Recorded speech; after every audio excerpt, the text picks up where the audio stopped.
Aaron Dykes here, Infowars.com. Yesterday on the Alex Jones Show, we talked about a very disturbing quote from Sir Julian Huxley, the first director of UNESCO, the United Nations Education, Science, Culture Organization, which really aims to restructure society, to use education and other platforms as a tool to resynthesize the culture we have, to change our values from, for instance, traditional religious-based values into the new system, readying it for the New World Order. That's really a project that Sir Julian Huxley, brother of Brave New World author Aldous Huxley, was working on. And this quote comes from Evolutionary Studies, Centenary Celebration of the Life of Julian Huxley. And this is an official publication from the Eugenics Society. You could see it there on the spine. Published directly from the Eugenics Society. And here in chapter 13, we find the quote in the chapter of Julian Huxley and eugenics. He was an open supporter of eugenics, of course, as was his brother and others in his family, as they have roots directly back to the days of Darwin and the originer of eugenics, Sir Francis Galton. Here in this quote, he's responding to something that eugenicist Dean Inge said, saying, "Eugenics is capable of becoming the most sacred ideal of the human race. As a race, one of the supreme religious duties." And then Julian Huxley goes on to say in his 1936 Galton lecture that he agrees entirely with him. Once the full implications of evolutionary biology are grasped, eugenics will inevitably become part of the religion of the future, or of whatever complex of sentiments may in the future take the place of organized religion. And that's not the only time Julian Huxley talks about this concept. He's here in another quote I've got pulled up on the internet, talking about calling eugenics the highest and most sacred duty, and saying that man in his proper utilization and the untapped resources basically will be carried out in eugenics. More specifically in the exact quote, "I find myself inevitably driven to use the language of religion, for the fact that all this does add up to something in nature of a religion."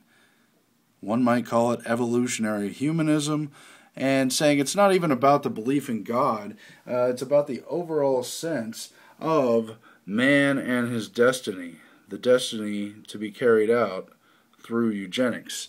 And, of course, Julian Huxley was not the first to talk about eugenics being a religion. In fact, the first person on record to officially talk about eugenics as a religion was the man who coined the term eugenics, Sir Francis Galton, first cousin of Charles Darwin, writer of Origin of Species, of course. And these families were all linked together in the Royal Society of Science in England in the late 1800s, really getting this eugenics and selective breeding program underway, all for greater power in the state and this pursuit of a world society or a, quote, New World Order. Now here on page 43 we have Sir Francis Galton saying, "I see no impossibility in eugenics becoming a religious dogma among mankind." Another book out of critic of eugenics, G.K. Chesterton, Eugenics and Other Evils. He's got an index with a wide variety of quotes. He's got another one from Galton's paper, "Eugenics must be introduced into the national conscience like a new religion. It is indeed strong claims to become an orthodox religious tenet of the future, for it cooperates with the workings of nature, securing humanity, and shall be represented by the fittest races." George Bernard Shaw, the Fabian socialist and great admirer and proponent of eugenics, as well as dictator-based genocide, wrote, "I agree with the paper and go so far as to say that there is now no reasonable excuse for refusing to face the fact that nothing but a eugenic religion can save our civilization from the fate that has overtaken all previous civilizations." And what is the thing that has allowed previous civilizations to crumble, according to him, calling for a new eugenical religion? It's really a lack of total centralized state control, of the belief that individual families have a right to decide how many children they want to have, who's going to live, who's going to die. Instead, they want those types of powers and a lot more in the hands of the state. What I want to do now is play a clip from Jason Burmis' Invisible Empire. The whole concept of New World Order is something else. It really says that the state is God. The state will play a big... The whole concept of the New World Order really says that the state is God. That's a quote from Michael Peroutka. He was a Constitution Party presidential candidate in 2004. The whole concept of the New World Order is that the state is God. A new eugenics religion based on the state being God, deciding who lives and who dies. I really think that's what's going on too.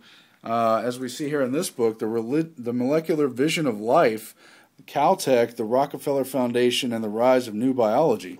Now, this book is really about the Rockefeller Foundation funding universities and eugenics research for social engineering. This quote right here sums it up.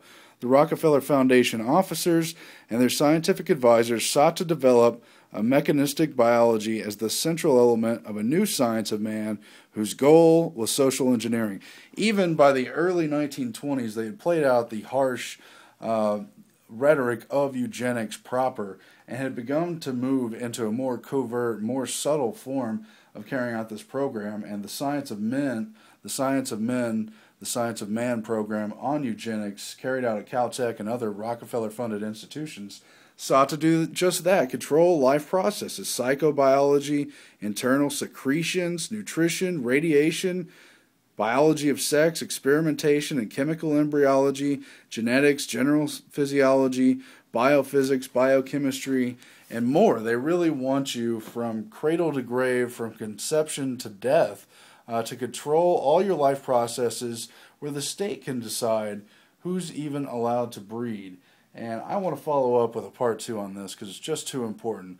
What I'm trying to say is those who seek eugenics as a new religion are trying to put incredible power in the hands of the state. They've done that. It happened a long time ago, but we still have to fight back against it and face up to it. See you in part 2, Infowars.com.